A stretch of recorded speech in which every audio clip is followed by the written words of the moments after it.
if the Guinean government sees Liberian government recruiting, it will appear to them like, oh, Liberia wants to fight. No. And, I told the president, don't think that. The second one is to see people, the screening they're doing in terms of reading is part of transparency. The rest of the training is done behind the scene. You say you're a high school graduate, you show your documents as high school graduate. And if you cannot read such simple thing, it tells the people that look, this man needs additional training. Allah, he will go, he'll be sent back to school, because the army, when you join the army, you have to learn to read. You have to learn to read. Even in the great United States, you go there, the guy work for all forces, every level force. But before you can get so, you have to read. They have to teach you. But the question is, George, you think it was appropriate to have had them, in the public, like it was done today? Most of the time, in my opinion, because I've not seen this right before, but most of the time people go to those places to come to say the poor cheated me. Right? In Liberia, they go to say the poor, they even look at me, they cheated me. So what happened was, that was very transparent. The public saw what the lapses are when it comes to... Were you not also embarrassing the applicants? No. Why would you say which country? Let me ask you, George, and we'll talk about this. Which country have you seen where the country is recruiting personnel of its military? They put it on live screen. I have read it. I told you earlier, I have not seen it. But the truth is, it doesn't mean that it had never happened before, so it shouldn't happen. So should we accept it now? So should we accept it? That is not part of the training. That is not part of the training. You just enter in the fence. They show you little plastically read this. You say you're high school graduate, I fire you give. What would have caused the leadership or the leadership at the Ministry of Defense to say no, we can do the training this way. Instead, we're allowed them to enter the fence, and we close up on videos and training. No, but the point of the matter is that when you do it the way you're doing it, like you just said, you have not seen that happen before. Yes. So why should we allow it to happen? So not because something has not happened before, it shouldn't happen. Doing that got no impact on the military. It got nothing. Okay, 1 minute. It got nothing. 1 minute. Let me learn on this thing. Yes. It got nothing to do with the integrity of the military. It got nothing to do with the training of the military. What that does, it just exposes the weakness of our education system. Okay, let me so like I said earlier, this is not the first time the military is doing recruitment. I think this is almost the fifth or sixth times since the 2006 process started with the disbandment of the armed forces and then coming into being. This is the very first time we've seen this, and I don't want to believe that like my brother George is saying, that people have submitted document. No, at that process, this was just the process of entry to start the whole screening process. No document had been submitted, because when you see those people, they still have their files in their hand. Okay, so there is something called anxiety, and people respond to those things at a different form. Brother Moses Sandy, who is a social worker, would tell you that sometimes you are well abreast, but there are situations that render you speechless. In fact, you get to a point where you even start counting your words. You don't even know what to say because of the anxiety. I said to you, the people stepped to that place 2 nights. So, like I said earlier, nothing stops you from carrying on that transparent process. Does it have to be on camera? No. They could have, you can bring the people in, set them down. While they're going through the interview process, you start to sort them out. That same document that you're standing with live camera asking them to read, it could have been given to them under a conducive atmosphere when they're sitting down after they have presented their documents, and then you give it to them. You can even complete that whole screening process and even decide that, okay, we can now administer an attitude test for all those who are successful. What you did today does not show the competence level of those people at all. What happened? It was just bullying them. Okay. Moses, welcome to the program. Yeah, thank you. Thank you. Do you hear me? Yes, we are hearing you. Okay. Let me say hi to my brother Famule, Mr. Kennedy, Mr. Tabe, and I don't know if the revenue is on, but everyone in studio. Let me say hi to all of you. And Edwin, if I were in Liberia today, I would say, my brother, come and get on my bike so I can tow you. You actually demonstrated that you have a profound understanding of mental health. You know, and when I saw that video today from Monrovia, I was appalled, disappointed. Do me a favor, man. Seriously. What we saw today was absolute mediocrity at the highest level. Like my brother Famula said, he spoke about anxiety. In mental health, that's what we call social anxiety. People who are shy, who feel embarrassed to express themselves in public gathering. And when such things like that happen to them, they become nervous. They don't perform at their best. Have you seen people who go to speak, educated people to standing, and their hands are all shaking? That's social anxiety. Become speechless. It was so primitive, so uneducated, that someone would tell another person holding a flashcard and tell you, say, oh, read this. Is that how you recruit people? You bully them? You shame them? You embarrass them publicly? Yeah. All right, let me hold you there.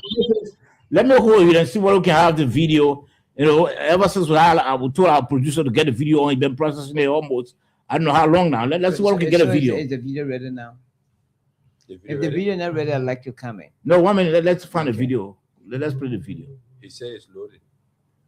Okay, you can come in. Okay, another side of it is talking about anxiety. Another side of it is, yeah, we are. Yesterday we were talking about public comments made by Senator Amara Conan about the size and the capacity, the military capacity of our armed forces of Liberia. And people said that was an exposure of classified information about our military strength. Here we are. Here we are publicly or on camera recruiting people who will be members of the same army. I don't know which country does that.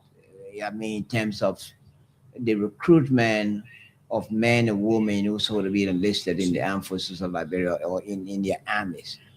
The way it is done, somebody talk about transparency. You talk about security here. You're talking about exposing the size and capacity, the procedures in which you recruit, the procedures in which you question question or screen people who wanting to become members of the army. You do it publicly. Isn't that an disclosure of what you're doing in terms of building your military capacity? Similarly, as Amara Condor talking about the capacity of the army, and they say it was public. But yeah, we are the same army. We're recruiting men and women and doing it publicly. How we do it, the procedures, exposing it to the public. I mean, I'm just wondering what the difference is. All right. Well, before you come, let me play it. Let's play the video. Finally, I think we got a video a process now. Let's try to play it.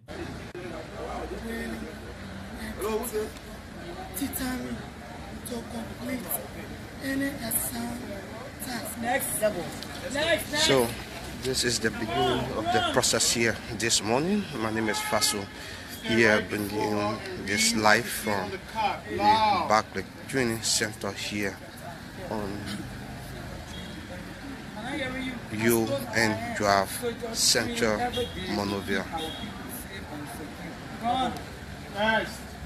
So this is the beginning of the Armed Forces of Liberia recruitment process. So first, to show their reading skill. Wait.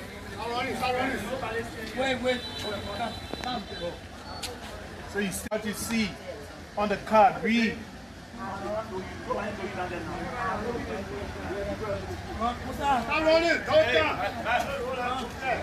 No, ready. Next.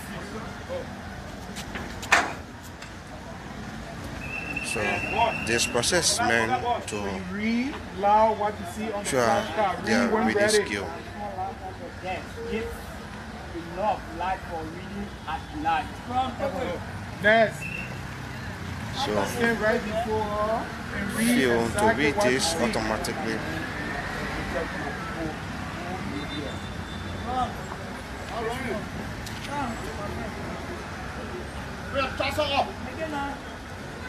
Stand before her and read exactly what you see.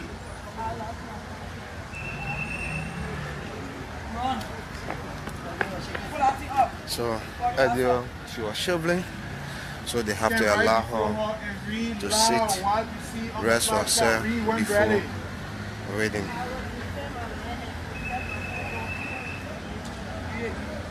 I will defend my land and protect my people. Read again. I will defend my land and protect my people. Protect the people who live in Run. Start running. Go up here. Run. Run. The question. Stand right before her and read. Oh, Read exactly what you see.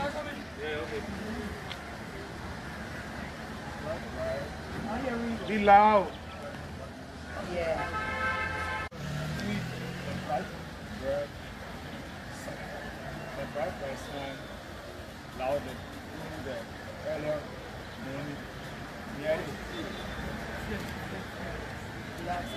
That's just it. Come down. Read when ready.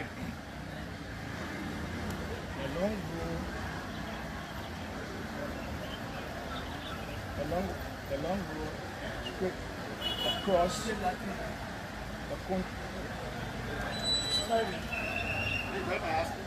Read.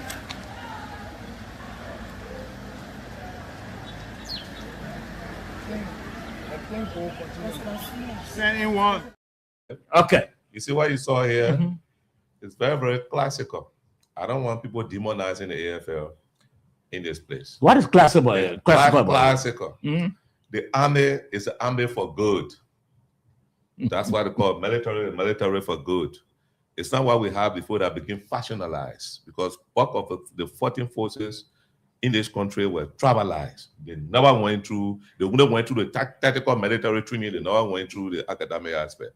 This thing is not something, it's not intended to degrade anybody. That's why you see when you're suffering from the worry, our psychiatry or whatever called the anxiety, they give you the chance to sit down, you rest, to call you back. All right? If someone tells me, oh, they're not supposed to screen it, send the screen it's not correct, maybe. But to say that, Let me ask you a question, George. Let me ask you a question. I don't see anything. George, let wrong me with ask you the this. question. Another Do thing, you see- Mr. Tagbayo was saying, Mhm. that because somebody said Senator Kone made a statement about the strength of the Guinean army, and so we recruiting could show that. The first thing I said here when I came, because the truth is, everywhere in the world I watch military recruitment in different fashions. When they can get people put them in line and enroll them, all right? You got a left for your country the way you want to do yours. But in terms of the comments Senator Kone made, he made that comment in session. He was protected under the Constitution of Liberia, number one. Number two, he clarified his comments when he said, look, he was speaking in terms of support, how the Senate could support it. I didn't see any wrong there. I can George, tell everybody that. if the AFL had started this process without using camera, you think people would have been critical of the AFL today still? But no matter what the process is like, yes, no matter what the process is like, I just told you that people will go, they say they deny them because people taking their own people. That's our Liberian scenario. So is That's our Liberian it on that basis? You see this one? How come is it on the basis they put them on camera? It was very good like this. Okay, let me hold you there. Yeah, What? another No, thing- no. another I- observation I Chief, have. Chief. No, Chief, 1 minute. yeah. 1 minute. I'm gonna- Chief, So you think that- No, we're not talking about here. Yeah. I want We're to discussing the issue there. Yeah. I want to disagree with that. You know, irrespective of you doing it behind closed door, what you even do on camera, at the end of the day, that's not the final process of scrutiny. Mhm. That's the beginning of the process.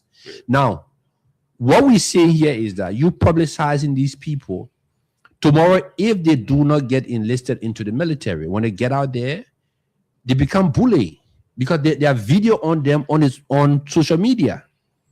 So look, as you saying, the army is for good, and I just said this to you: the army has been recruiting over time. There were recruitment during the former President Weah era. There were recruitments during President Salif era. We never saw this happening. My thing is that the military is secret. So when you're doing these things, you can do it behind closed door. You can do all your scrutiny behind closed door. But when you put people on live camera, man, you alone are not the one seeing this. It go worldwide. Mm-hmm. Some of these people have families all over the world. They could be bullied.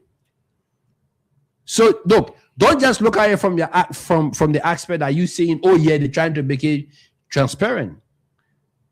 There are people who life tied to these things. Like I say, society could bully them. Oh, my man, you say you came from high school, you couldn't even read a simple sentence. Do you know how that's going to reflect on them and their children in the communities? So can I respond to that? No, No, I'm one coming, minute. Chief. Do you know how that's going to, what impact is going to have on them and their families? You don't do that.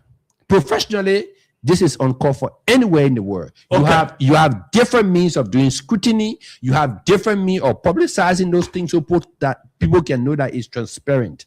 The same process that's happening in Monrovia is happening in other counties. Why are we not seeing it there? It's happening in other areas. The same process here. You know, let us not try to sugarcoat everything because we feel that, you know, We are part of the ruling establishment. the system. Let's try to No, put a you spin where a get spin it very is. wrong. Okay, on 1 that. minute, George. 1 minute. So- Yeah, George, you're coming. Let me just provide a bit of information here from the mental health perspective. Like my brother Edwin was saying, in mental health, there's what we call stigmatization. When people label you negatively, like he was saying, you know what it means. And let me put this in the case of Mr. Kennedy. Any of those applicants being one of his kids that went over there and fumbled, does he know what his neighbors will say about him? Won't it be embarrassing? Won't that child be a talk of the town in the community? They said, look at that. She said, you graduated from high school. She could not even read. Do you know that people commit suicide when they are bullied like that? Stigmatized like that? It's a serious mental health problem. It doesn't show professionalism, George. That is not justifiable. The military was in the wrong. What happened over there today was a recruitment process. When you're recruiting people, you treat them with respect and dignity. You usher them in. You sit and talk to them. Putting people on camera and asking them to read, that's not a yardstick as to who is qualified to join the military or not. This is not justifiable, my brother. Put yourself in the shoes of those people.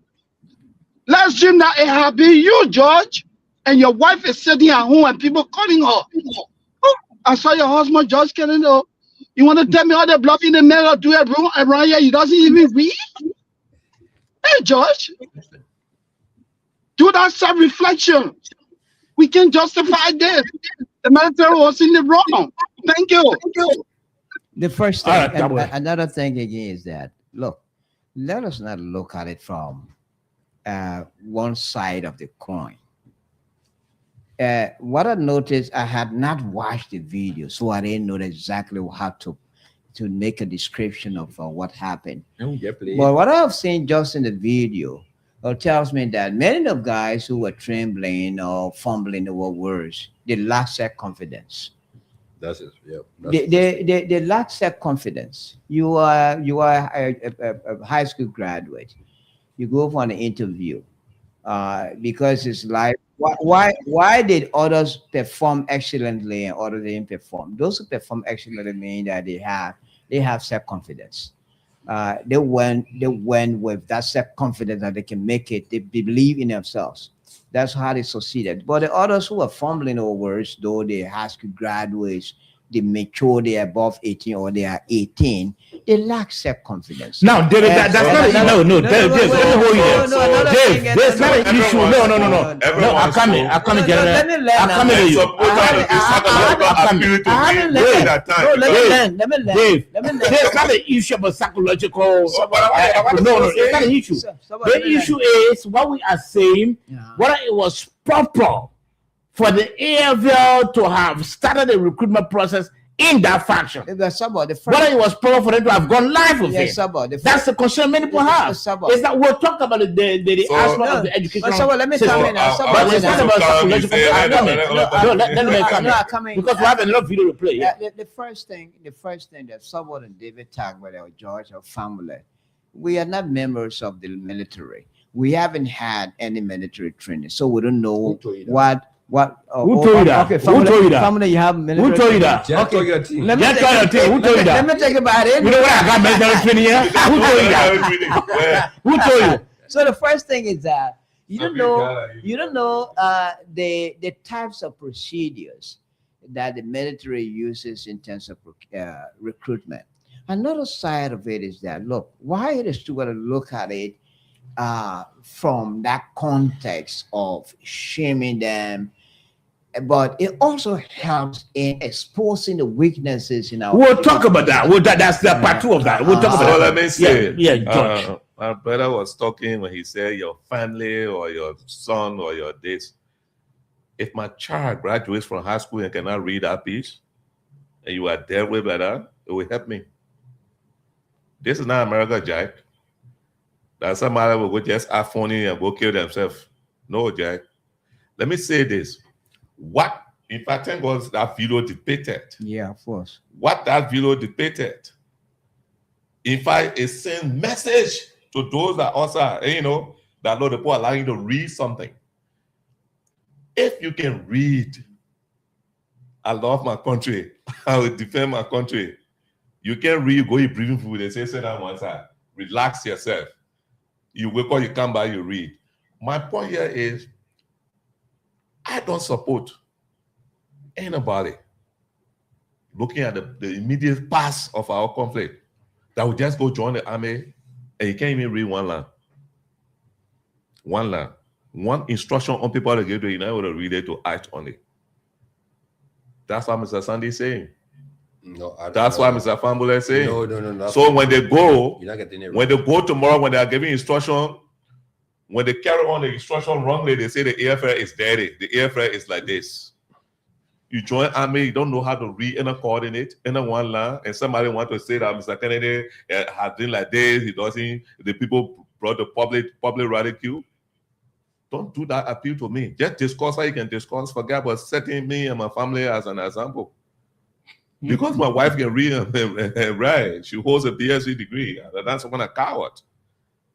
Okay, my children in school, my 4-year-old child can read that thing. You put it before him. In K1, he can read it for you. All right, my 4-year-old child. No, but be concerned about other people. I come, brother.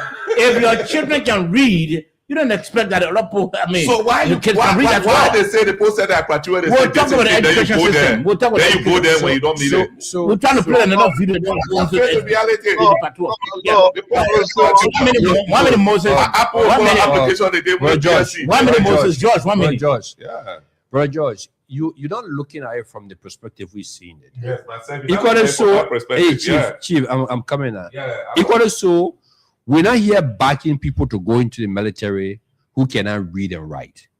What we're saying to you, the process of broadcasting that particular aspect is totally wrong. I don't agree with that. That's your point of view. Mm-hmm. What we're saying here is what you have done, all right, could lead to bullying of the people and their children or their family. And you have to have that human aspect. David Tagway struck a very important point about self-confidence. Mm-hmm. Some of those people, that was their very first time going for even a job interview. Look, let us make the fact that we have a structural system in our country. Some of the people who went down there today, they didn't go there because they want to join the army. They're looking for survival. They're looking for something to leash onto. Some of the people been out of school for many years, just sitting. They can't find jobs. You can do your scrutiny irrespective of how you want to do it, but when you start to publicize it, no, Chief, I'm coming now. That's the problem you get mentioned about Chief, looking for survival. Chief, I'm coming now, Chief. It still does not show whether they are high school graduate or not. And like I said to you, there are ways that you can scrutinize those people. Dancourt did the same process here. They scrutinized people and they drop people from that same process. When Dancourt started to recruit, they didn't put them on camera. They didn't put them on camera. When Dancourt was here, of course. No, we do have internet service. No, we have. No, we have we internet don't have service. social media like this. Let's We assume have internet service. You don't have social Okay, media so like this. aside You don't from compare Dancourt, that time. during the WIA's regime, there was recruitment done with the AFL. Did they do it? Do you know how far it went? No. Did they recruit? No. But they didn't go anywhere. They ain't say when recruitment was done. Yeah. Even if they did 10%, did we see it on social media where people were being Okay, asked? now this is the issue now, gentlemen. We passed by that criticize every the day. people We've been process. seeing the people them. You criticizing the whole We've been process. seeing You don't know their internal What we're process. criticizing is that do not publicize It's this. part of it. You can't tell them what to do. No. But the other thing, the other side of it, we haven't spoken to any expert. Maybe that's part of that process. Kennedy. No, 1 minute, please, Yeah, gentlemen. Kennedy. Process start. Now, we haven't spoken with any expert to determine whether it is acceptable or it's a normal practice. But someone asked To a recruit- question. to Where recruit have you people- seen that? No, we're not. To recruit, no, not that someone actually so it can happen. But answer where, No, which country have you seen that the happening? first thing is that if we talk to the experts at the defense ministry or at the place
jump on the former president, but beating on her and criticizing her and all of that. But we saw that today.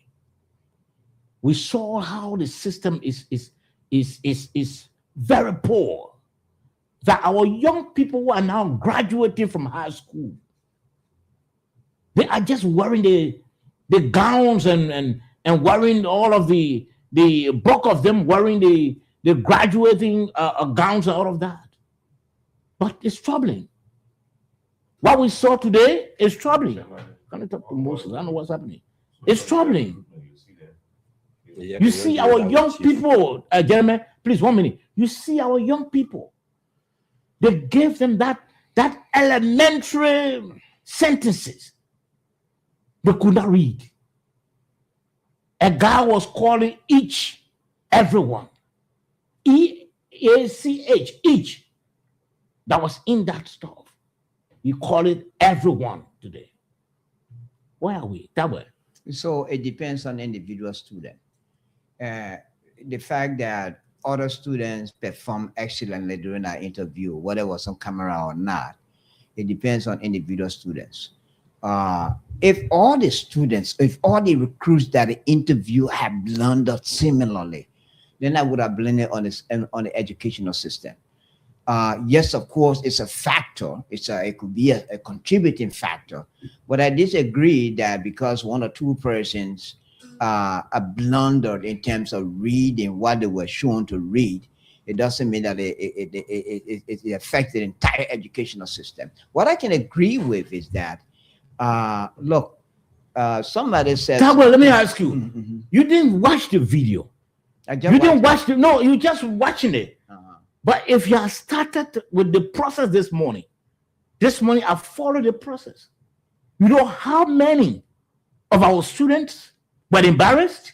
Then you say it does not reflect on the education system? Let me hold you there, Edwin. Well, like my late mother always used to say to me that beginning 1980 till now, the educational system took a nosedive, and it has not yet recovered. Some of us who have, and quite interestingly, she was in the classroom. She was principal for Boswen. She was principal for Bomtine School. So she knew exactly what she was saying. And like George Kennedy said, our educational, what happens today throw a light on the challenges our educational system has had over time. And I would like to say this to Brother David Tagwe. For those of us who have traveled around this country, we see the challenges. Don't be sitting in Monrovia around here with a few schools thinking that the educational system is working. No, it's dead. I've seen that. In fact, at a point in time, we're on our way to the southeast in Grand Crew. I stopped to a school. When I saw the kids, I shed tears until my colleague said to me, he said, "Boy, Edwin, you're supposed to be man. Why are you crying?" I said, "No, this is in Himil. You have a guy there who's calling himself teacher. He barely speaks good English. And education is the foundation. It's that beginning process. Once you lost that kindergarten process, once that foundation is not there, everything else will just be built on sinking sand. And this is what we're seeing today. So this is a clarion call to our national leaders. We need to invest in education. Brother George make a point. You could have a kid in Monrovia who is in some of these best schools because you're paying good money for your children. They could have a better education. What happened to the kids in the schools in Mount Gibby? Yeah. What happened to the kids in Grand Crew? Guess what? When they graduate from high school, they come to Monrovia.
UN Sustainable Development Cooperation Framework is prioritized to address these issues with a focus on implementing the Arrest Agenda for Inclusive Development. But gentlemen, let me not go further. We listened to what the UN said concerning this report. And let me begin with you, George. You think this report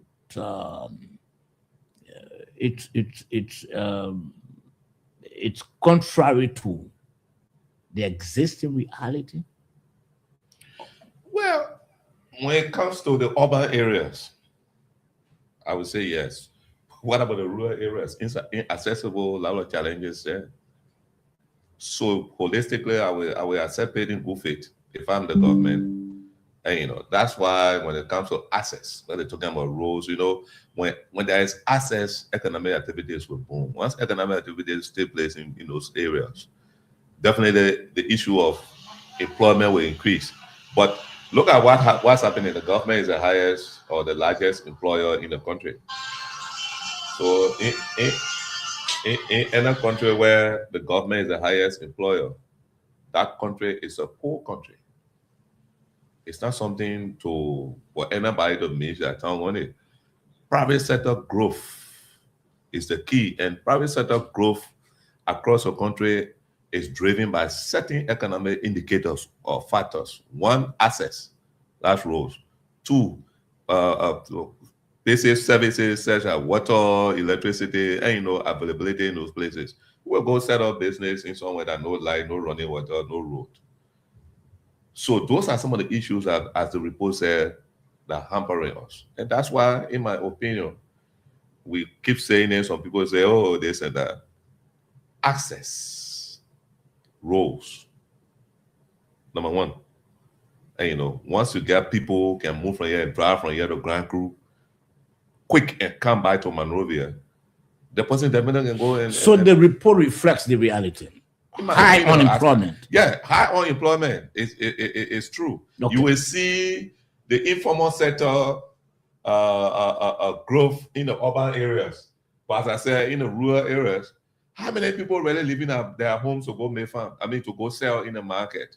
Those people, they pray to go to that little rest farm. They say that's when I even no rest to go hunger. Okay, let me know who you are. So what I think that report doesn't differ far from what even the government have been alluding to over the past 2-3 years. Every time President Boakai mounts the podium to speak, he talks about the issue of job creation for the young people. He talks about the issue of providing the basic services for our people across Liberia. And I've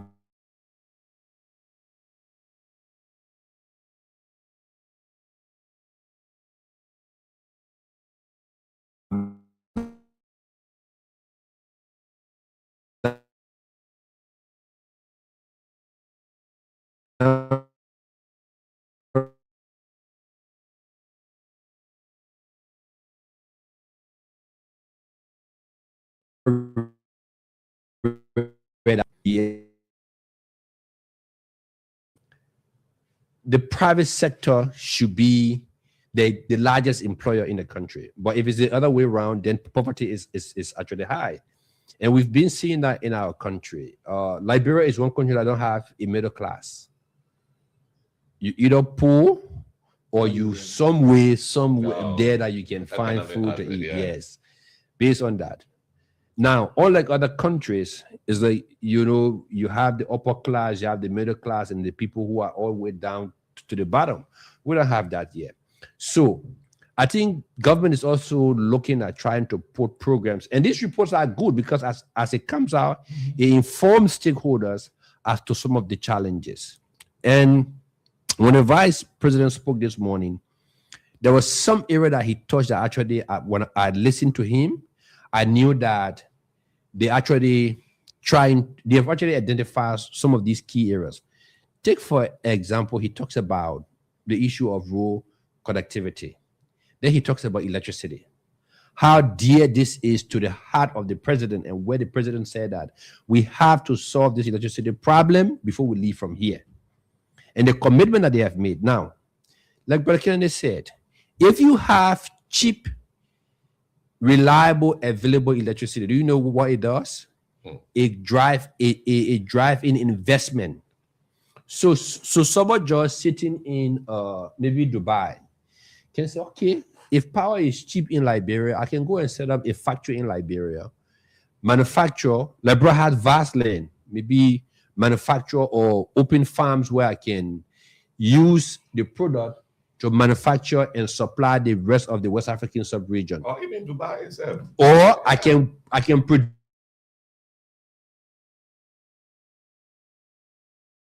and what would I do? It will create hundreds of jobs, because from even the agricultural sector all the way into the manufacturing. So again, there are a lot of challenges that some of these challenges that we are having now is a long-term contributor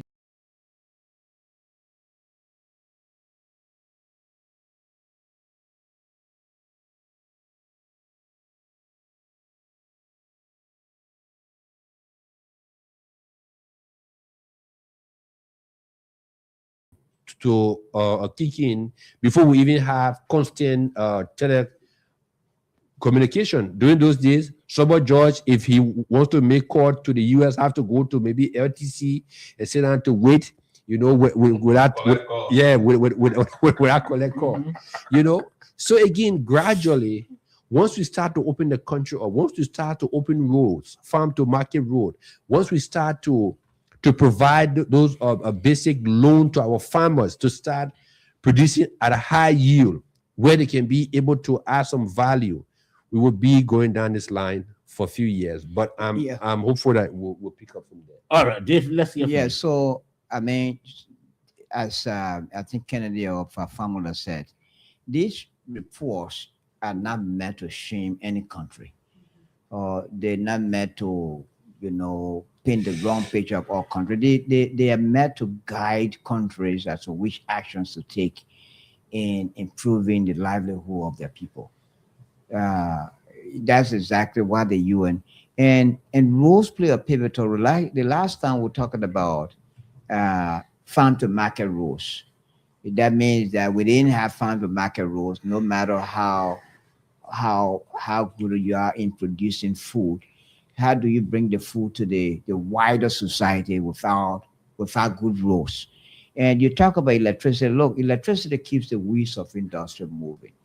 In the absence of electricity, major investors whose industries or companies or productions will be relying on the constant provision of electricity. In the absence of that, quite frankly, they wouldn't yield anything. As a result, once a country doesn't have or have weaknesses in its area, it doesn't attract the kind of potential investors with respect to come to Liberia to invest, because all the time generator is expensive. So we are seeing signs that the government is making efforts in terms of improving the power system. Nowadays, we have a serious problem. The last time there was some improvement, but it seems that that has dropped significantly, because the power outages, they become a daily problem now, as compared to when the government came to power a few months or the 1 or 2 years it was in power. But now, as we speak, there's some, you know, challenges in that area. But in all fairness, we've seen efforts. Roads are being built, roads are being improved, farm to market roads are also being improved. And I think, and the fact that the government is putting more money in electricity or planning to improve the electrical sector, that would have significantly. All right, Moses, let's hear from you about the UN report just came up, you know, painting what it calls, you know, high unemployment in Liberia and poverty and all of that. Let's hear from you, Moses. Does that reflect, you know, although you don't live here, but you read, every day the papers, you read what's on social media, does it reflect the reality in the country? Of course it does. It does. And it's nothing debatable. You guys already spoke to that. The report is not meant to shame Liberia. It's meant to help us identify areas that we need to focus on. if we had a hike in employment in the country, you will not have seen those number of people that were at the BDC today. So that report credit, reflects that hey, we have problem with unemployment. And I hope our government will begin to take those concrete action. Like Edwin was saying, I listened to. Yes, go ahead. Like Edwin was saying, I listened to the vice president today, and he spoke very well when it comes to illiteracy and rural connectivity. I can tell you, the United States is great because of rural connectivity and electricity. 24/7. 24/7 electricity supply. I told you guys before, I live an hour away from work. I drive with ease. There are people who drive 2 hours because of what? Rural connectivity. Edwin being in the United States, he knows exactly what I'm talking about. Yeah. So if we can focus on that, we'll create more jobs. You can live in Buchanan and work in Monrovia. You can live in Monrovia and work in Buchanan. So if government can commit to that, that would be good. Now, lastly, let me say this. I know we have internet connectivity. Let me just say this quickly. Sober. Look, the standard set today by the AFL that you have to read online. And if you read online correctly, it means that you are now qualified to join the military. No. Yes, I'm expressing my opinion. You can disagree. Let me talk. So what I'm saying is that to set that as a prerequisite to the way forward, to the next phase of the interview process, it is mediocre. It just minimizes the standard for recruitment in the military. Nowhere in the world, except you guys want to tell me that we do things differently, but nowhere in the world when people are being recruited, they are embarrassed, they are shamed by the potential employer. Nowhere in the world such thing happens. So I just want to say our government was in error. Thank you. Okay. All right. So now, gentlemen, drawing in the you made reference to the vice president's appearance today. I didn't want us to talk, but it's good to know that you brought it in, that the vice president was emphatic on the issue of illiteracy. But if I don't know what all of us follow, but I'm sure we all should follow. If you listen to the vice president, what did he say that this government has achieved? Because every sync I listened to from the start to the end of the interview, every sync they asked him was all work in progress. You agree with that? I do agree with that. Yeah. Everything they asked him was work in progress. LEC, electricity, work in progress. Job creation, work in progress. The government is in its 10th year, gentlemen. And this is a part 2 about discussion, because the UN report already, has already led us into that. Talking about poverty and unemployment, all of that. The government is in its 3rd year. And the vice president could not today to say, well, this one, we achieve it. And this one, we achieve it. When they ask him about concessions, the same work in progress. Let me hear from you, Starling. So, yes, so let me see this. The fact that we're even discussing these things that they are work in progress is some level of achievement have been made. Like the issue of the concession that he talks about it wherein, in fact, there were a significant gain made with the ArcelorMittal concession where Mita was paying $50,000 for license every year, where they took it to $500,000. So Mita will now be paying $500 million every year for the license. He went on to talk about B. Martin, right? And he said the one thing that he struck, and he being a businessman, understand those things. He said, sometimes when people expect you to take drastic decisions, when you take those decisions, it has a negative effect on the country because you are a poor country, you're trying to attract investment. Let's say we wake up tomorrow morning and say, we need to cancel the B. Martin concession because of XYZ. It sent a negative signal to would-be investors that want to come and say, look, if you're going to do business in Liberia, you have to do business for 6 years. Because the people there, you don't know when the next government come, what trend that they might take, which also put the country at a high rates. The issue of electricity that he talks about, that the government have even started the discussion with B. Martin to say, look, we have this project called a VIA we want to do. Studies have shown that it's going to cost us $1 billion. Can you do it for us? And based on what you're supposed to give us over time, we amortize it. And he said there have been some kind of agreement already met. Due to that, B. Martin has sent a technical team to the country to start the possibility of studying the project and see how best they can start working on it. So that in itself, that we've even taken that decision, rather than just saying that and still procrastinating, waiting for the World Bank, waiting for the So IMF. that work in progress there, right? Yes. So that's what I'm saying. I want you to accept that we are in our 10th year. But as a government, as a country, but work is still in progress. If you want to go to the United States, Summer George, you sit in your house. What is the first thing you do? You get ready. You take your passport. You get. But if let's say you already have your visa, you have to get in the car and drive to the airport before you get on the plane.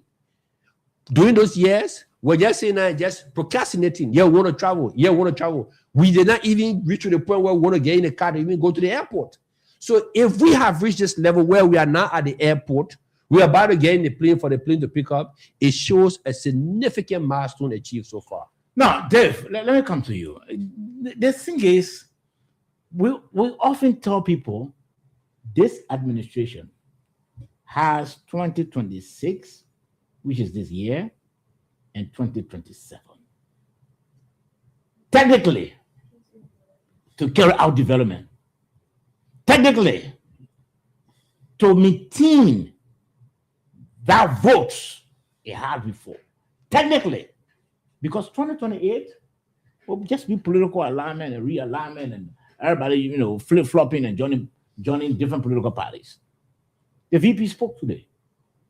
Bulk of what he said were work in progress.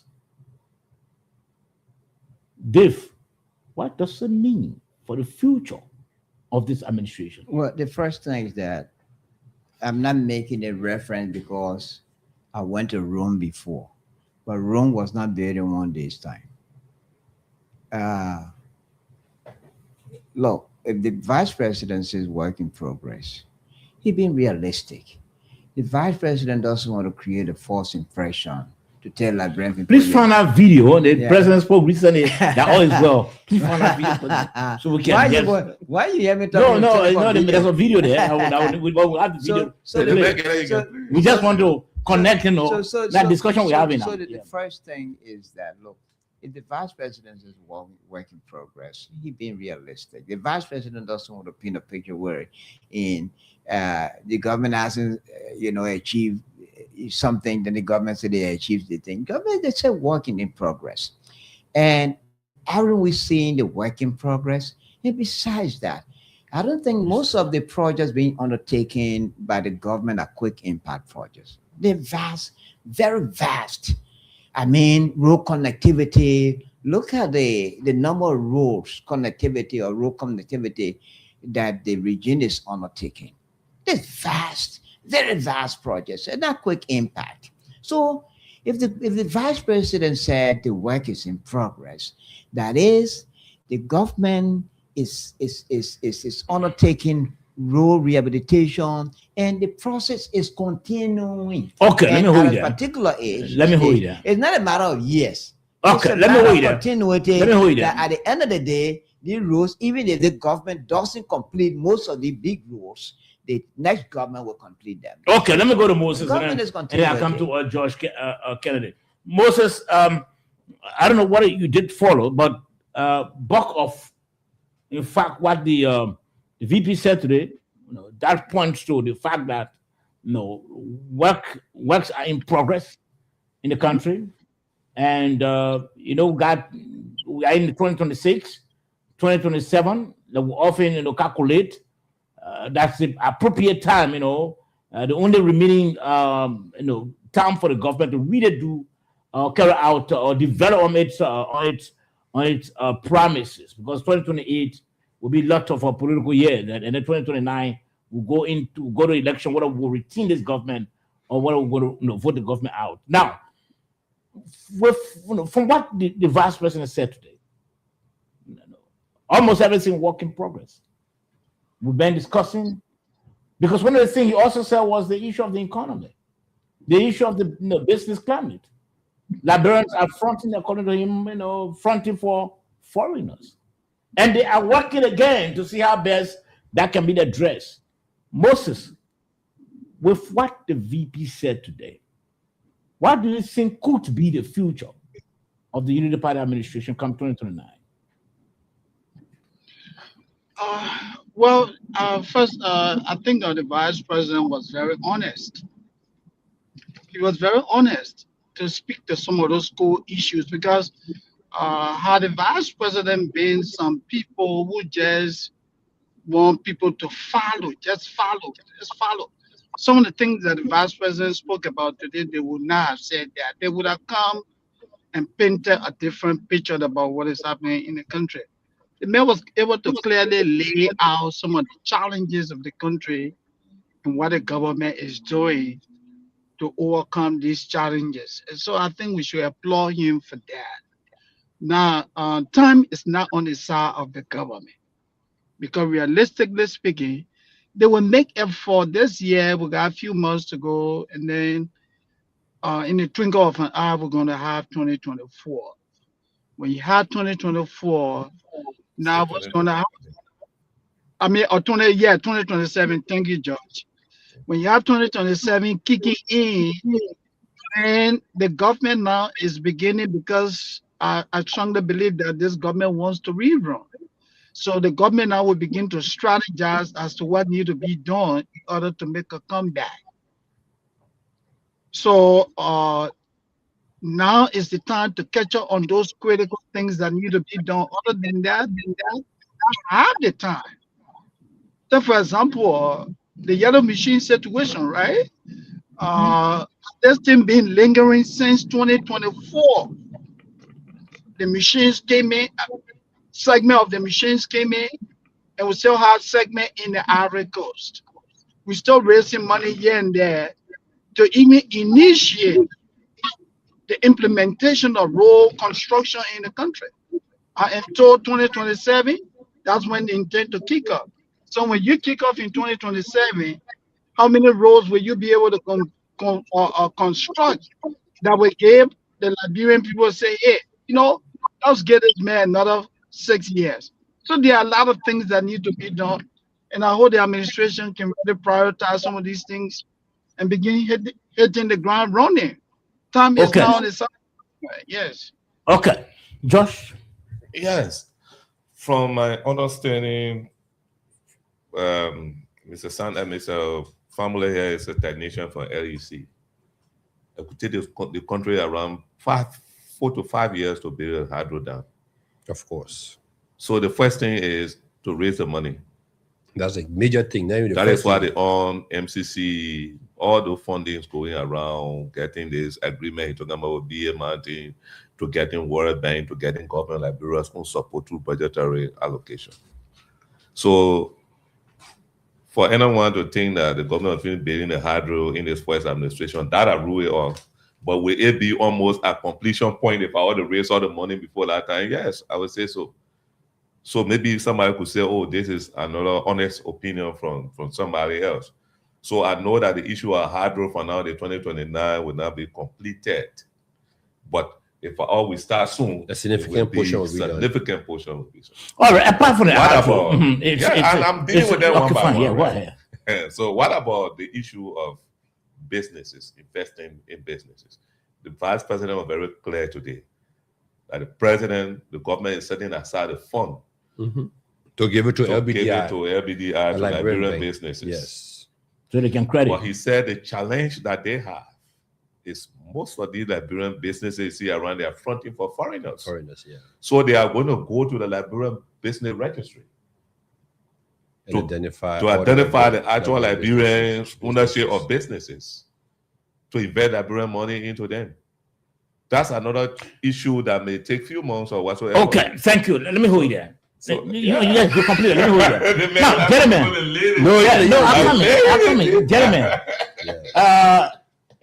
If I come in and maybe Tagwe, let me draw the analogy this way. Tagwe is drowning. Tagwe wants to swim. Unfortunately, he can't swim well, and he's drowning. But now the other time we can swim. Come in. And I came in. I want us to look at it and the analogy I'm trying to draw. And I came in, and maybe braggingly, boastfully, I told the people standing by, I said, "What I think I can rescue Tagwe." It means that I have the technical know-how. It means that I have all the sophistication to rescue Tagwe. This government is a government of rescue. The government told the Liberian people, we have the sophistication. We can rescue you. Now, Moses, let me begin with you. No, you. Oh yeah, Tagwe. You can. Oh, because I draw your analogy. Yeah, Tagwe is No, but I just draw your analogy. I'm not. It doesn't Yeah. with you. Look, Now, look, guys, I'll soon be leaving here. I'll be leaving here. I just got to my office. I just got to my office. I will see you guys tomorrow. Thanks, man. I have a real tight schedule today. wanted you to make an input in this one. Well, all is well said. I was a little bit distracted when you guys were talking, so I don't want to say something that will be off tangent. We'll see you another time. I will see you tomorrow. Thank you. Thanks to every one of you. All right, Moses. Okay. Now, Okay. can this whole rescue thing we're talking about? The guy just spoke about. Yeah, we are in. Listen to the VP. We are in progress. Almost everything we are in progress. Electricity, it will take us 5 years. We spent some money to bring in the yellow machines. Yellow machines to really start work, it will take us in 2027 next year to really start work. Look at the education system. It's that we are still trying to grapple here and there to achieve what we promised to rescue. Does it show our ability to rescue? Let me ask you. Yes, of course. The fact that efforts are being made. For example, Sabo, 6 years ago, people were not easily traveling from a river to Grand Coulee and just read the same day, or in less than 24 hours or 48 hours it reached. Have you tried that? Sabo. No, I'm asking you. Another question now. No, I'm not talking to you, please. You are not able to. Sabo. Sabo. You are not the one to speak. Sabo. Have you tried it? David Talbot in person. Have you experienced that? Sabo. I have people going up and down Grand Coulee coming to Monrovia, southeastern region. Distances that they weren't traveling for a day's time. They're traveling it. I went to that route. There are friends we said we're always at the intellectual centers. He said, look, tomorrow morning we're leaving from Hapo City, and sometime around 2, 3 or early in the morning, they say they're already in Hapo. 6 years ago, we didn't experience that. We are hearing that there are lights in many countries, that for the past decades they haven't seen light. You are hearing that. It means that you are not seeing it yourself. Sabo. No, I'm just saying you are not seeing it. You said we are hearing that. Sabo. So how true is it that what you hear? I don't think a cousin of mine who are even carrying a Tagwa's name will come from Granson and come to Monrovia and say, look, we spent 1 week on it. It's possible that he could be a fanatic. No, Saba. No, impossible. Saba. No, I'm Dave. I'm not saying no. I'm not saying I. Okay, fine. So Saba, Saba. I'm coming. Saba. No, Saba. No matter how you twist this thing, now, what was not happening before? The travels that people are making up and down from Monrovia to the southeastern region, or from the capital to several parts of the southeastern region, is much easier than ever before. In fact, no. I have Transport fares have significantly dropped. I know about that. Shops and businesses that never have goods are now flooded with goods, because people are easily traveling from one point to another. Dave, you are not gone there yet. So we can listen to you. How can you just shout at Florida with this? No, you are not gone there.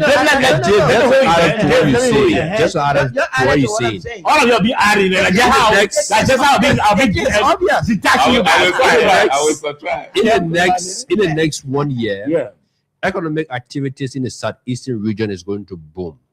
Reason being that currently there is the construction of the bridge between Maryland and Ivory Coast. In that way, it opens the corridor. So our people no longer have to wait for the water to recede or rescend before they go across the bridge to put their goods on vehicle to come to ferries and all that. To Maryland.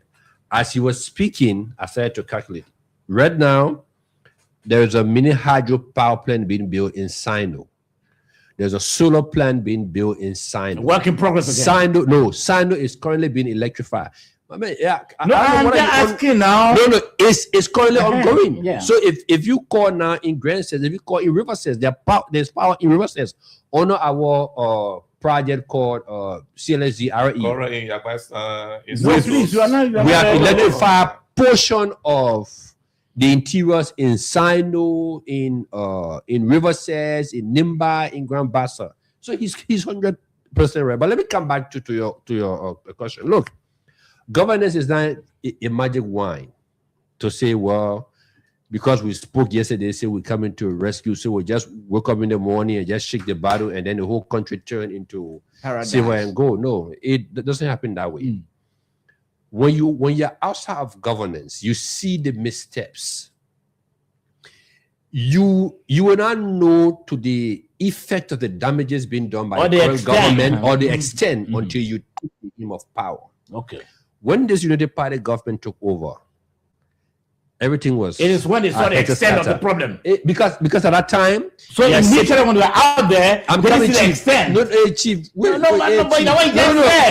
You just said you want to change your word again? I'm saying you may not know the gravity of what you will be facing until you take it over, because the people who are there. So they didn't know the gravity. The people who are there are creating a lot of damages. We're not going to the people who are there. Why? What we're talking now, what you're saying is that initially, United Party, they didn't know the gravity. They didn't know the extent of the problem they were going to face, right?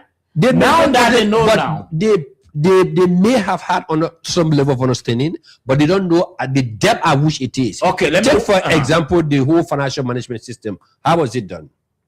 If you listen keenly, all right, even when the WEA government took over from the get-go, we went many months, the government could not even make payrolls. They have to start borrowing money from international organizations' accounts. So there are some challenges when you sit there and you are fixed with, then you come back and say, wow. Okay, let me hold you there, Josh. For me, I don't know how many auditors have died.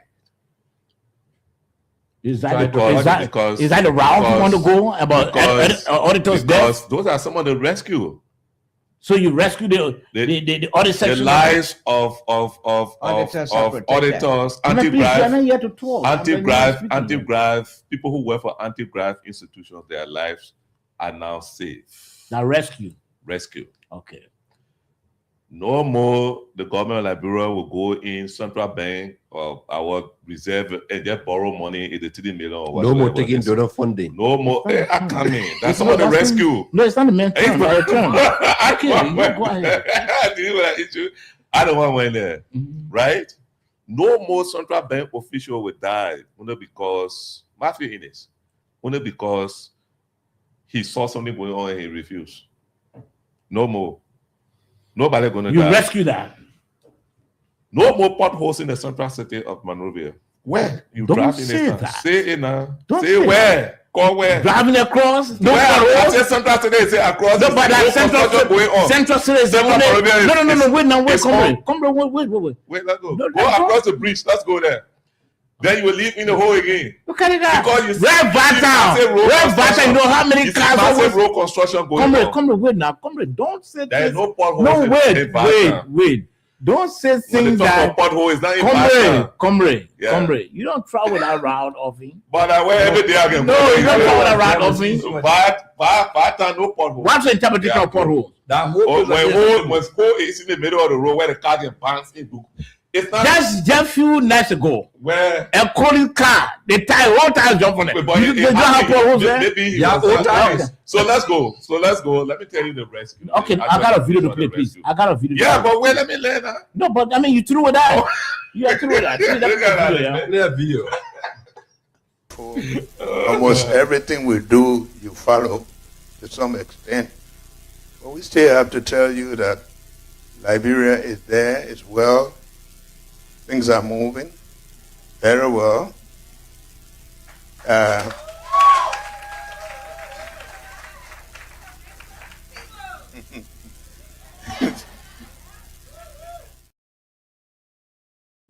Damn it. Liberia is there, it's moving, progressive. Things are well. Let me. Eh, So you heard it. Yeah, look at Things are that. well. let me ask you. So let me go back to you. You as a Liberian who been here, You're all not your asking me a life. question. I'm asking you Okay, to go give ahead. me your analysis of what you heard. Well, the president was 100% correct. Liberia is here. It's fine. Things are moving the way it's supposed to be. Things are well. Things are well. moving well. Things are moving well. Very well. What he said. Things are moving well. Look, Things that are well. statement. Things that, are moving well. Very Bossman, well. Bossman. The world Okay, is moving progressive. Chief Akame. That statement. Y'all been fighting here. Well, That statement. Go ahead. That statement in no way meant that there is bread and butter on everybody's table. Okay. That's not what the president mean. He's talking about structural wise, governance wise, things are moving well. We are on course. Yes, there could be challenges in the system. No, he didn't say there could be challenges. no. The president didn't say I'm things- trying to interpret myself. Things are going well. The president didn't say so. He What the doesn't have president to said, say it. please replay the video. man. Replay that Please video. replay the video. He doesn't have to Don't say come it. back story here. Don't come back. Almost everything we do, you follow to some extent. But we still have to tell you that Liberia is there, it's well. Things are moving very well.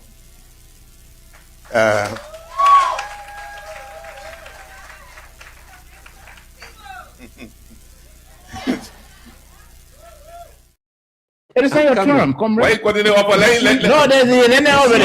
The end already. You see, it's bad to just screen, skew Excuse small stuff because the president was making a continuous statement. Comrade, And the I want you to give me an analysis of what you just heard. But I just said it. The In president the said face things of are the well. UN report we spoke about. Okay. In the face of the UN report we spoke about. Mhm. In the face of the vice president honesty. So to That you, he things are displayed not, it. so, I'm asking so you. to you, things are not Do well. your own analysis of what you have in this. but that's why Is that I on said course with that? the president spoke like the leader of the country. The country is here. Things are well. Things the are going country is well. on par. Things are well. Of Everything's course. well. Of- All right, let me hold you there. course Dave, things are well. nothing you can say. You speechless. You can't say anything. Saba, Yeah, go ahead. Saba, in all fairness, Saba, actually, look, when the Christmas will be. Dave, are you on video? Yes, I'm on video. Okay. The first thing is that we often say that when the Christmas will be 5 years from the Eve. Here we are today. At no time since the government came to power, we see people queue up or sleep in the lines at Vietnam for rights, to fight for rights. At no time are we seeing that the things are going well. No, wait, Yes. Yeah. Man, please, I'm not talking to you. Man, why you jumping at this? Why you jumping at George? With a shortage of gasoline around the world, No. queue. Oh, gentlemen, we can speak together, please. I'm not saying, I'm not saying long queues of vehicles at gas stations. Good. You know, struggling to get gas into their vehicles. Another side of it is Sabo. You see, today civil servants are saving a lot of money because government provided buses for them to go home, kind of work. I mean, that has significantly alleviated the burden of transportation, even across the country. There are people who are moving from point to point, from Monrovia to Harpo, from Plebo to this place to that place. Transportation fares have significantly dropped because of the improvement in the roads. That is another means. There are places where they're wearing lights, there are lights there today. Whether they are lights provided by the sun rays or what, but there are lights places where darkness used to be. Okay. If you look at Monrovia again, the capital Monrovia, we so many places you pass in the streets, messes. I mean, human waste. I think though it's not 100% soft, but you see a drop in terms of. Let me hold it at when you spoke. Yeah, George. Please ask your question again. You listen to the president's video. It's everything. I want to give me an analysis. The president was very clear. Liberia is there. It is well. So how do you understand that? It means your country is safe, is stable. All right? It's safe, it's stable. No security threat, no criminal risk, low. Things are moving well. Things are moving. And, you know, when he said things are moving well and well, so that is where your problem is. And the problem is, how do you determine that I got a problem? Because you're asking your question. I'm asking a question. Doesn't mean I have a problem. When the man use the word, I want to do analysis. Moving. It means we are not at the same position we were 6 years ago. We have passed there, going step forward. If I were there, if I were living in the US, I would understand that the president asking me to come help to support. What investment can I bring? What kind of help can I give this government that is improving things in the country? Everyone knows what is happening here. Every community you see new road. What about Apago Island? A whole road hitting the SKD Boulevard. You know the importance of that road? The overhead bridge. You know what it would do for this country? Someone go here, man. Look, you guys are too interesting. Gentlemen, let's move forward. Move forward. I knew you were going to say I'm not meant to talk about. You know the importance of that road? Then I'm going everything now. You got everything in working progress. All right, gentlemen, let's talk about it. We got limited time. Gentlemen, you listened to the Press Union of Liberia just recently. Very strong in its position. And the union dissected the reason why it thinks that the democratic tenets, it's weakening by the day under the administration of the ruling Unity Party. Liberia, in fact, that was flagged today. There's this the picture painted by the Press Union is that what appears to be dictatorship is creeping once again in our country. Number one, and in fact, the front page, in fact, picked that up today as well.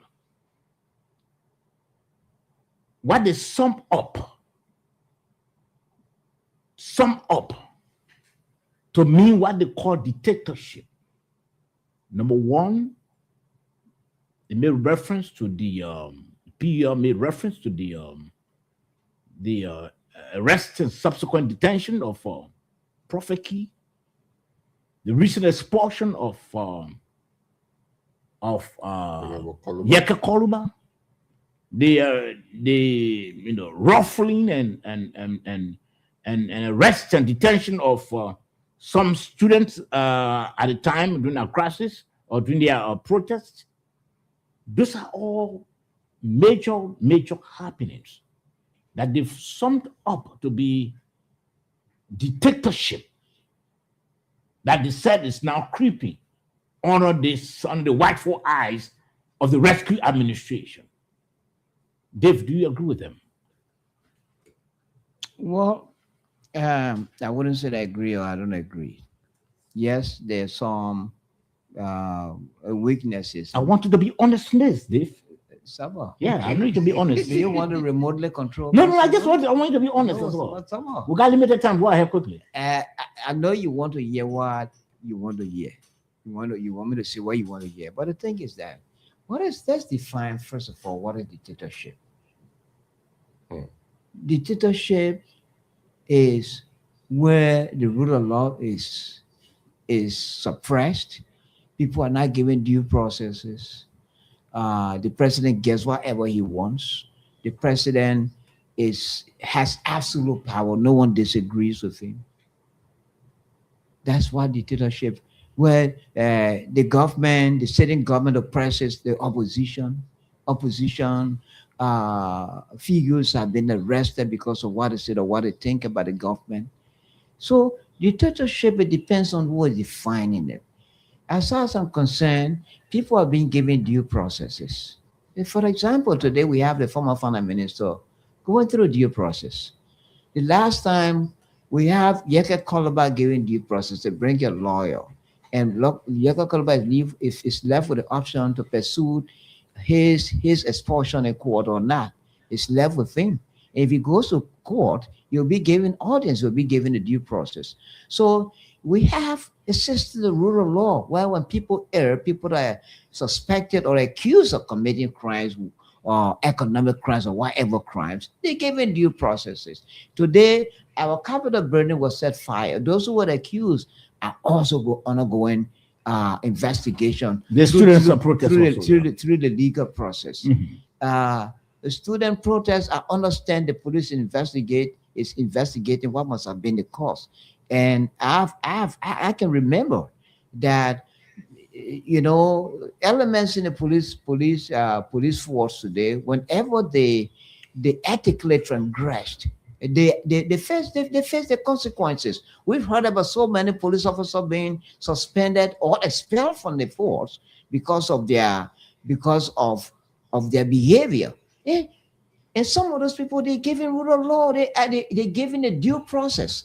So we have the due process. Those who are accused of stealing and public funds and all these people are going through the due processes. So you don't agree when the press President Liberia statement is also not wrong. The fact that the President of Liberia is flagging why he has some weaknesses in the justice Dave, system. you don't seem to be consistent with what you are saying. What am I saying? At one point in time, you just flip-flopping here. You said the press, you don't have a problem with the press, but then you said you don't think that dictatorship because people are being given rule of law. People are being given I come here. Hold on. You said people are being given a due process. Yeah. You said the issue with the students, police investigating, the issue of Yeke Koloba was given due process. The previous couple of events that happened under the watchful eyes of the administration, and the PR has come up to the road. It seems dictatorship is creeping into the society. Now you are accounting, Dave.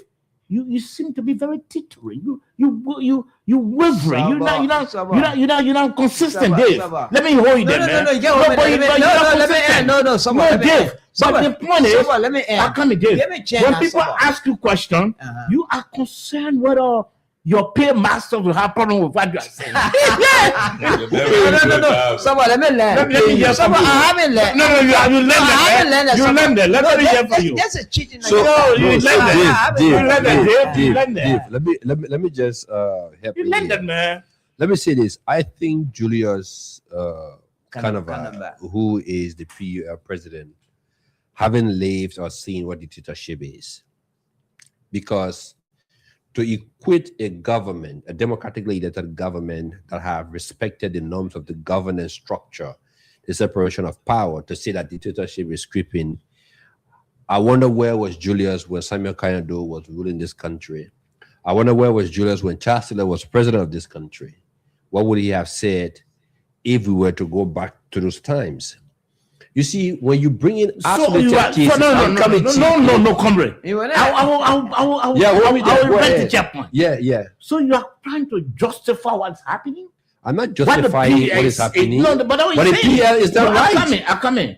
No, but that's justification you're giving. Not because you're trying to justify what is happening. No, when you say dictatorship is creeping in, let me then you have to be able to understand one minute. Yes. Let me read the PUS statement here. Go ahead. Because I don't want you to miss things. No, go ahead, Chief. I will listen to you. Yeah, man, David Tagwe are consistent here. The president of Liberia expresses deep concern. The PUA expresses deep concern over the gradual erosion of democratic norms. Okay. Particularly the right to freedom of speech and expression. Okay. Under the administration of President Joseph Human Boaka. Okay. The man watching the rescue government. Now, democracy is not tested in moments of agreement, but in how a society treats dissent. Today, many Liberians, journalists, students, activists, and ordinary citizens are increasingly anxious about whether they can speak freely without fear of intimidation, arrest, or reprisal. Okay. This growing sense of unease should concern all who believe in the promises of Liberia's democratic future. Okay. An administration that came to power on the promise of rescue, quote-unquote rescue, must be guided by the principles that sustain democracy, respect for rights, adherence to the rule of law, and confidence in the independence of the judiciary. Okay. These are not optional values. They are the foundation of legitimate governance. So when you're not practicing these values, you are not legitimate. So someone, George, you're sitting here. How many persons? You're not going to ask me questions. No. Okay. How many persons have been harmed by because of freedom of expression? How many people have criticized government or governance structure that have gone to jail? Even opposition politician. Today, Simon Freeman was at CEO or No, please. He spoke plentifully. The PUS started some instances. Let me try to read that now. The PUS is alarmed by a pattern of actions that suggest shrinking civic space and weakening respect for due process. We note with serious concern the controversial removal of Speaker J. Fonati Kofa, the continued detention of Justin Opa Yezen alias Profeki on the orders of the Supreme Court of Liberia for criminal contempt, the violent suppression of peaceful protesters, including students of the University of Liberia on April 14, 2026, the actual legal expulsion of representative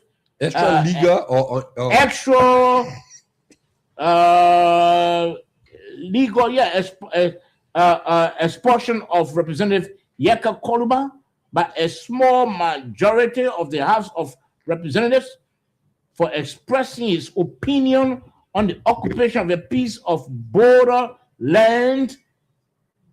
The current sinister effort, the current sinister effort to undermine the Freedom of Information Act and the Freedom of Information Commission through the rather concerning non-disclosure agreement for government employees. Well, you saw that also, right? Let me say this. These are events. I think the PUL is actually looking for relevance. Rejecting for the PUL. I think the PUL is actually looking for. I think the PUL is actually looking for relevant. You saying that? Of the government. I'm coming, Chief. Please, you read everything here. But what we said, PL looking for First residents. of all, with just what you've read, it shows that the democratic process is working. One, you talk about the imprisonment of Prophet Key, right? That was done at the level of the judiciary branch of government. In a dictatorship, the president would have ordered him released. The fact that the president has not even getting involved into it, it shows how your democratic process is working. And people need to understand, Julius Kanava Kimreya, we had huge disagreement on the same process about what happened, the judicial authority, and how they can use that particular authority. He talks about the issue of Yeke Koluba. And if he can sit there and write and say by minority, when you saw almost close to 50% sign a resolution, 49% sign a resolution, and you as the head of the PL saying that that's the minority, come on, man, we need to get serious here. He also went up to talk about the issue of the removal of Fonati Kofa. That's pure milk. The laws that govern these institutions are clear. So, George, if I'm the Speaker of the Parliament today, my colleagues, that job as Speaker, that's not your birthright. You are one among equal, elected by your colleague to serve them. And if they feel that the way I dress, I go to work, it doesn't please them, the law article 38 say for a cause. It did not go further to name that cause. If I'm going to wear black coat suit to go to work every day as Speaker, a majority member in that parliament feels that family black coat suit does not please us, they can come together, do a resolution and remove family for a cause. That cause will be Let me hold you, black coat comrade. suit. Let me hold you. So, Yeah, go ahead. So, according to what you've said, your conviction is that there's no gradual erosion. There's no of gradual democratic erosion of norms. democratic norms in this country. Josh, let's say from you. The president's share, let me issue this addendum. I'm a member of the Press Union of Liberia. Every time he writes his critical statements, he can share with me. I'm embarrassed by this. They're embarrassed? Thank you. I'm Embarrassed, very very embarrassed. Because the president, the letter the statement he issued, falls short of defining what a dictatorship is, where it defines power to be concentrated in one person. In the executive. One person, that man will get power there. No civil liberty. Yeah, no civil liberty. And, so anything that one person says or does, I found out that doesn't exist in Liberia. Let's erase that. I didn't reply and just left it.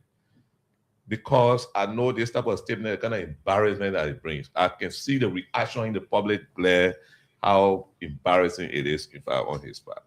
Sometimes when you go, how you know the public embarrassed? But I see Facebook reaction. So you embarrassed, not the public embarrassed. No, I see Facebook reaction to him. I see some of the photos ahead. that are using of him, how people trying to denigrate him. It's embarrassing to the press. I'm not part of the PL. Look, I'm embarrassed. Let us face the reality. Well, you And besides that, John Kennedy is the president of PUF, a Loma brother.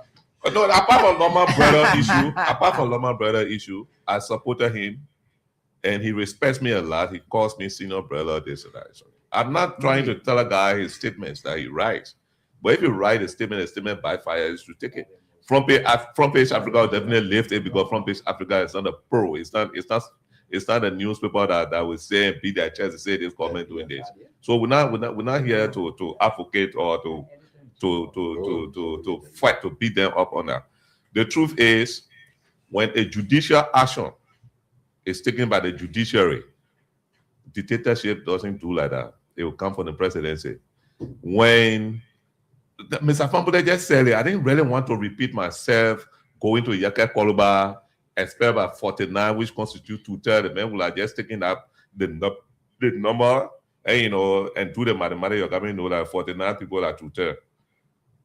So at the end of the day, you say dictatorship creeping. The only matter I saw in that whole statement, the only matter I saw that worth discussing is the student issue, which the police has shown over time since Gregory Coleman's administration. He has punished his officers for this type of act. And the first step he took was to have remove all the charges, withdrew all the charges against the students, and instituted an investigation. You're supposed to wait. You're supposed to wait and listen. Call him. You're supposed to wait and listen to the investigative report. Call Julius.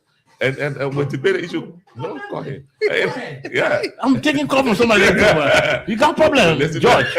Listen to the investigative report before coming up with this. I think this statement, in my opinion, I'm not really down with it. It's like somebody trying to. So you saying that an institution, or an imperfect institution. George. So you are on a what? The institution as a government is not perfect. It's imperfect. It's imperfect. Imperfect. That's how government is described. Okay. All over the world. Coming now. 1 minute. So do you agree with the PL about the erosion of some democratic norms? No. You don't? Democracy. I mean, when it comes to dictatorship, you don't go to court. Whenever we can go to court in dictatorship. You listen to the statement I read. Yeah. They flagged the issue of the students' protest. And I just told you that the police took action, first dropped all charges, and then did what? Put the entire protest under investigation. I wait to see. So, Sabo, are you saying that the PUL is actually supporting the vandalization of other people's property by a group of people that call themselves students? Look, let's be realistic here. The law talks about the law talks about comrade. peaceful assembly. I was at the University of Liberia when I was going on. There was tune thrown by people who you call protesters. Let's be realistic here. Look, every time we try to push democracy at a certain level, we give credence to disturbing in our society. The law spoke about. I want to know. The law spoke about peaceful assembly. There has been no time where people have peacefully assembled, abide by the rule, goes to give their petition to their lawmaker where they've been maybe chastised or stoned or doing XYZ. If you are making reference to the April 14 protest, why did the police drop the charges? Because please. Reason for that, the police in its own scope of operation have something called the use of force. All right? Was it proportional? They have to investigate those things and see. So based on that, now the police will have to determine whether the use of force was proportional or not. Secondly, the number 2 person of the national police, and this is what we always getting it wrong. The number 2 person of the police, who is the chief of operation, is a lawyer. He's a counselor at law. They understand the ramification of these things. They know he knows the law. So when he goes to certain level, he say, look, guys, yes, this could have been a violation, but we may have gone maybe overboard in the use of force. Okay, and there's another serious point about this particular protest that people are facing. We are not talking about the protest. We are talking about it's mentioned. Comrade. The PUL did not tell us that the student collaborated with a main opposition CDC. The PUL did not mention that was dishonesty. Not a part of the PUL. The PUL. All right. One of the person who got ahead, they're not student. We're about to take a few calls. So maybe I don't dishonest. I don't want to debate with you. Maybe, maybe you risk. Why you are saying you risk a revocation of your life.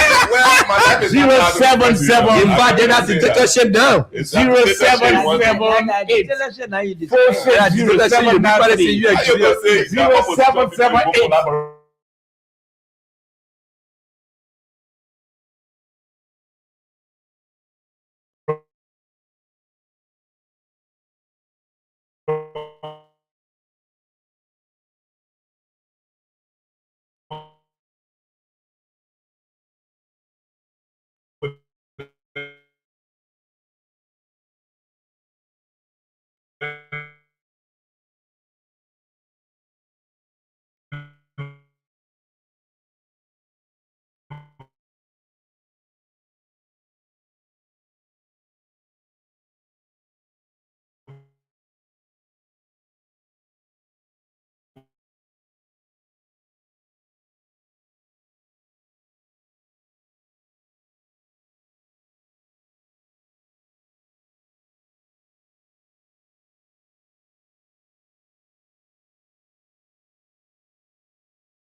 Although Miller was talking about security, and we never heard press union talking. Today, press union coming out talking. I thought there was nothing in Liberia called press union. You see it? I thought there was nothing in Liberia called press union. I agree with All what was happening from the past 6 years, we never heard them. Auditors were killed in Liberia, not outside this country. You see, look, press union too, they should be fair with us in Liberia. Because if you can listen to other stations that still like people who got mud in our brain, this is why we vote or somebody with mud in the brain. All those things are fine for us. Press union can't talk. Today they want to talk. Let them stop those things, man. This country are being rescued. Let me tell you something. Today, like for me, I'm not working. But we see in the light. We see where to send applications. The past 6 years, we couldn't see anything like that. Okay. Today we're hoping. Then when they open bombing road, we'll go there to go look for a job. Okay. When they're ready for came on, Bapolo, we'll go look for a job. But it was not there. Okay. All right. Thank you. Thank you. Thank you. Thank you. Thank you. No, thank you. Thank you. Thank you. We're not going to dwell on the past. We're looking at the current now. We're not going to dwell on the past. People need job. They want job under the rescue administration. 0886 05 0507. Again, 0886 050507 or 0778 460 793. Again, 0778 460 793 or the alternative line 0776 540 987. Tonight, we've been talking about a couple of things. The armed forces of Liberia recruitment process. There've been some public concerns about the start of it. Let's take another call on the line quickly. Good evening. Yes, sir. Okay. Okay.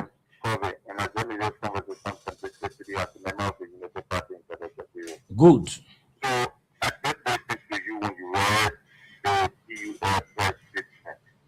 And I think I would agree with one of the panelists that says the PUL trying to look for residents. Because things that the PUL would do was education of the past weekend, they are no longer resistant. So in order for the PUL to be visible in the public life, they have to find our own issues to speak about. So today, we know that the pressure of the PUL is to be talking to journalists whenever they are arrived or when you are people are being free of them. But today, those things are no longer resistant. No resistance has been closed down. As consciously, we are going to close down another period with this. No journalists have been sent to jail. No journalists have been beaten. Like some journalists were beaten. No journalists were beaten by 30 people on their phone. 77. Yes, go ahead quickly.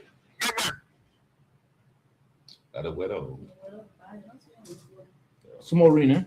0778 460 793. We got it about 9 minutes ago. 0778 460 793 or 0886 05 0507. We've been talking about a couple of national issues. The armed forces of Liberia today began its recruitment process. And of course, there have been some criticisms as to how the process went today. Let's take this call on the line quickly. Good evening.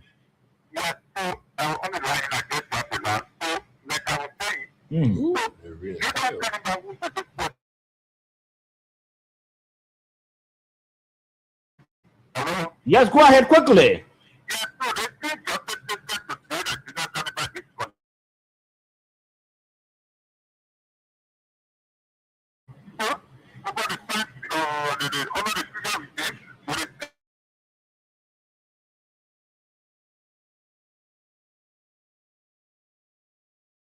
Quickly, let's take our parting comments because the heavy rains affecting the phone calls. Dave, let's hear from your parting Well, comments. it's a good show. That's actually was a good show. As usual. Yeah, probably. You said next week, but anyway, it was a good show, and thanks to my colleagues on the show, and most. So thank you to our many. Well, I think, yes, as always, it was a good show tonight, and we're glad that we're able to actually contribute our quota to the Discord. Next week again, we'll be here, yeah, intermittently, as we move. The president recently said when he landed in the country from Ethiopia, when some journalists asked him about what happened in the house, he said a lot of things that you didn't see that you will see. It shows face today on the AFL entry recruitment process. It's strange to a lot of people, but I think that was correct. Okay. So thank you very much for our many listeners.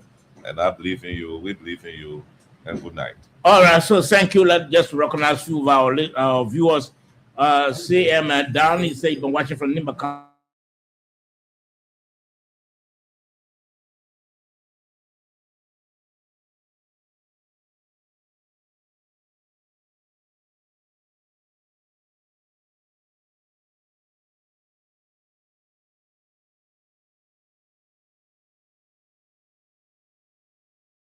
Monday, the management of the of Prime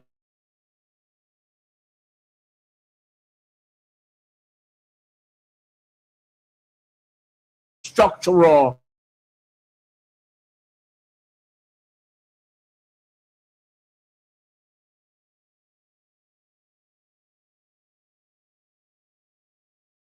have a pleasant time.